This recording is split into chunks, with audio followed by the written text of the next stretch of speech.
Hey guys, I'm Thomas, your piano teacher. I teach piano for a while now, and while watching my piano students practice, I see some bad habits keep popping up. Look, I'm not perfect either, but I believe that turning some of these bad habits into good ones can do wonders for your piano journey and save you from painful moments. So I've put together a list of the top 7 bad habits that I see with piano students. And we're starting with number 7 and working our way up to the most important thing, number 1, at the end of the video. Let's take a look at bad habit number 7. Biting off more than you can chew. It's like trying to eat a whole bar of chocolate all at once. And while it may seem like a great idea, it's just too much. Same, wanting to play the whole song, the whole piece all at once is a huge temptation, but just a much too big of a chunk. Instead, start with just a few bars or even small practice parts and practice them more. Take your time and don't move to the next part until you master the first one. You will see that you will reach your goal and play your song much faster. Bad habit number 6 is starting from the beginning of the song when you make a mistake. It looks like this.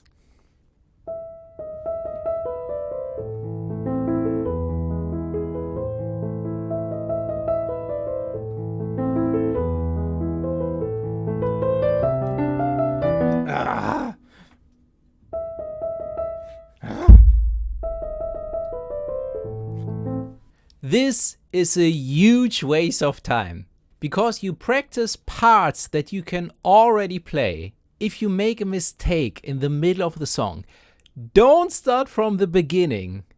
Instead, focus on the section where you made the mistake and practice that until you get it right. So when you make this mistake here, stay here and just practice the section.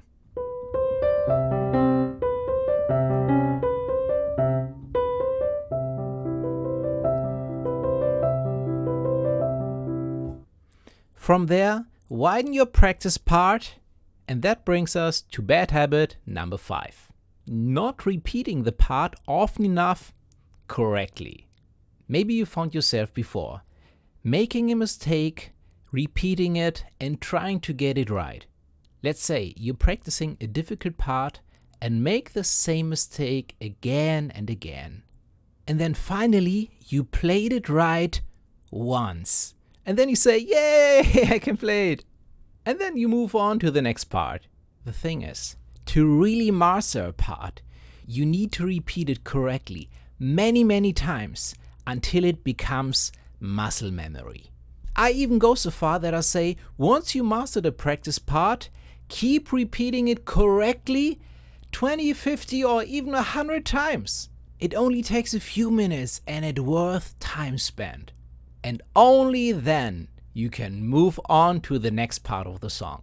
Bad habit number 4 is using the pedal too early. Do you love using the pedal? Well, I do. But while the pedal can blend all the sounds, all the notes blend well together, it can also hide your mistakes. It blends all the notes together into a smooth, tasty duff.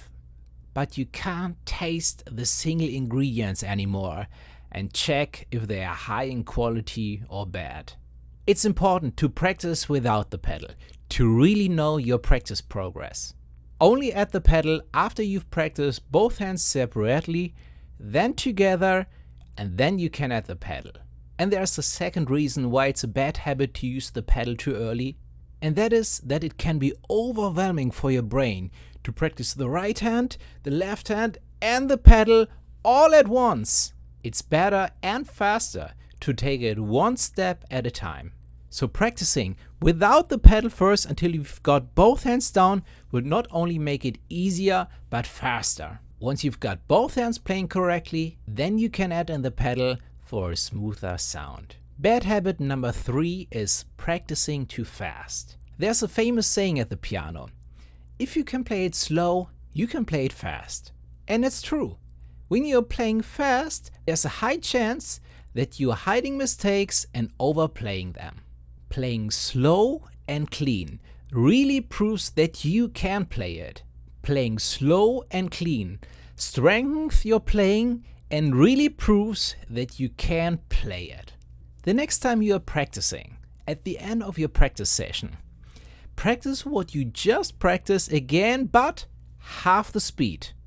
And then let me know how it went. Bad habit number 2, playing with both hands together too early. It's very tempting when you're learning a new song to bring both hands together as fast as possible. And while this can make sense for a few exceptions, it's important that practicing each hand separately before bringing both hands together. Start with the right hand, practice it correctly very often, then spend a good amount of time just with the left hand. This allows you to develop each hand's movement and to develop muscle memory. Once you've mastered each hand, you can try playing both hands together. It may seem like you're starting all over again, and what you did before was not worth doing. But this feeling is totally normal. Playing both hands together is one of the biggest challenges on the piano. And the best way to master this challenge is take the time you need for each hand separately before bringing both together and trust the process. Taking the time to practice each hand separately will help you learn your piece or song faster in the long run. And finally, the number 1 bad habit is not making use of the power of sleep. Your brain processes information while you're sleeping, and this includes what you've been practicing on the piano. It would actually help you learning to play the piano while you are sleeping. Isn't this amazing? But most piano students don't make use of this magic power. But it's as easy as practicing regularly. The best case is that you practice a bit every day. There's another saying on the piano that says, practicing every day amplifies your time spent on the piano by the factor of 5. So what does it mean? That means if you practice 10 minutes a day for 7 days a week, you only practice for 70 minutes, but times 5, you have the effect of practicing of 350 minutes. That's nearly 6 hours. But if you do the same learning on only one day, that you only spent 1 hour and 10 minutes for one day, you only have the learning effect of 1 hour and 10 minutes. I think that makes it so worth it, trying to make 10 minutes a day free to practice the piano. The good news is that I follow all these best practices in all my piano tutorials here on my YouTube channel and keep reminding you on them. And also in my free piano crash course that I recommend for all beginners to take. It's free and you can get it on my website. The link is also in the description below. Thanks so much for watching, subscribe and see you there.